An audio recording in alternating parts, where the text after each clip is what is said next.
G'day, Sean. Couple of things you said on your video really, grabbed me.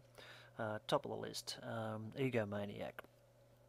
I'm one of those people that believes that there's nowhere near enough ego in the world. Unfortunately, Australians have got this nasty habit of downplaying everything they do and trying to pretend that you're not supposed to have any kind of ego or any kind of pride in what you do. Frankly, I think it's bullshit. Just about everybody I know is incredibly underconfident. They don't achieve half of what they bloody well ought to achieve because basically they're just lacking in confidence, for want of a better word. So there's nowhere near enough ego around, and people that have out of control egos, that's a completely different thing. They don't have too much ego. They're just throwing all that shit at you to try to cover up the fact that they don't know what the bloody hell they're doing. Just like the rest of us, they just use a different way to do it. So I'm all for more ego rather than less ego. Now, you're going to have to forgive me a little bit here because I've had a shit of a day. So far, the dog has eaten my iPod and my fucking favourite pencil. But I still love the dog, but there you go. Alright, being strong was another thing you talked about. And I agree with you, it's absolutely bloody amazing. When you're completely on top of everything and you just exude confidence, it is truly remarkable how you attract people and you attract the level of support that you probably should be getting all the time. When you're completely vulnerable and you got your back up against the wall and they're bloody well coming for you, people just run and hide. I don't necessarily understand it, but you're absolutely right. And I find those times when I'm almost oblivious of people because I'm just feeling relatively comfortable and I'm doing my own thing and all the rest of it, that you just tend to attract people and their level of support. I think they just want to get inside whatever it is you've got going at that particular time, rare though those moments may be. Boy, do I get the whole working from home thing. In one form or another, I've been working from home for about the last 30 years in one capacity or another, not necessarily doing the same job all the time, but pretty much always working for myself and pretty much most of the time working from home.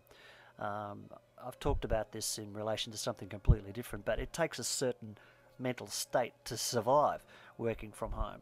Top of the bloody list is that nobody takes anything that you do seriously. They interrupt the buggery out of everything you're trying to do, and because you're at home, nobody considers that you're actually bloody working. So it's a real pain in the ass from that point of view, and also it can be quite difficult from a loneliness point of view. It can be quite difficult from all sorts of points of view, but it is absolutely, if you can actually get your head around it, and you obviously have, it beats the bejeebies out of working in an office or working with other people, unless you're lucky enough to work with a really cool group of people. Hands up all those people that work with a really cool group of people. They're very bloody rare. But if you got it, good luck to you. But there's something to be said for the solitude that comes from working for yourself and working from home. You also mentioned breakdowns, etc., or the frustration that comes from working on your own, or for whatever frustration you come to. I had my midlife crisis when I was 27. That was a very long time ago. But I actually think they're a damn good thing. It's not a lot of fun when you're in the middle of one of those things. It really bloody hurts. But I think you mentioned something along the lines of a loss of faith, in a way of defining what a breakdown is. And to a degree, that's true. And I think if we're going to progress in this world, we have to break through those deeply felt beliefs or whatever. And sometimes that breakthrough can be extremely bloody painful. But it's quite important that we do that so that we can move on and discover those things that we need to discover. So, yeah, not a lot of fun when you're in the middle of it, but quite an important means of getting where we need to be. You also mentioned that you haven't got a lot of time for people that remove themselves from the world. You consider that to be a bad thing.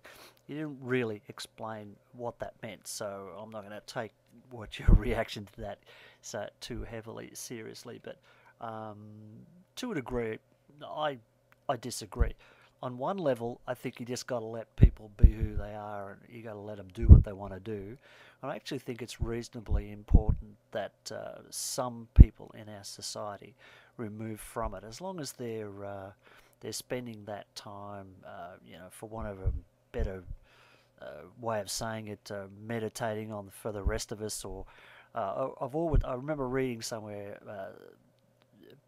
back in time that people used to get a real buzz out of having a monastery or something like that somewhere nearby. I don't want to get into the whole religion thing at the moment, but just take it that there is a group of people who have removed themselves from the normal everyday stuff that the rest of us go on with, and just try to focus on the good stuff or whatever. And people really liked the idea of having those people around. They just felt they added a really good vibe. Now, I don't necessarily understand that, but I kind of get it to a certain degree. So I got to disagree with you on that one. And also, too, I think there are people like me who need to be away from people for certain periods of time. It's just not a good idea for me to be around people all the time. I like people just as much as everybody else, actually. That's not true, but I tell anybody. But I think sometimes in order to learn who you really are, you can't do that in a crowd. I think you need to have time where you can be on your own. If you're lucky enough to live in an area like I do, though, you need that silence. Somebody once said that the answers are in the silence, and you can't do that in a group. You can't do that in an office full of half-wits that want to tell you about the footy from the previous day or whatever. So, got to disagree with you on that one. But gotta say, I love your stuff, and there's no way you could be producing too many videos. So you just keep them coming, dude. I love it.